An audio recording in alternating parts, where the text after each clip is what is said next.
කුඩා දේවල් විශාල කර පෙන්වීම සඳහා පාසල් විද්‍යාගාරයේදී සරල අන්වීක්ෂ භාවිතා කරනවා.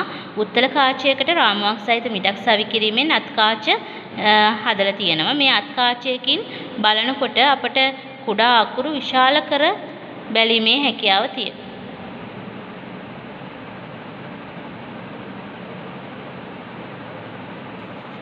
මේ තියෙන තවත් සරල කාච.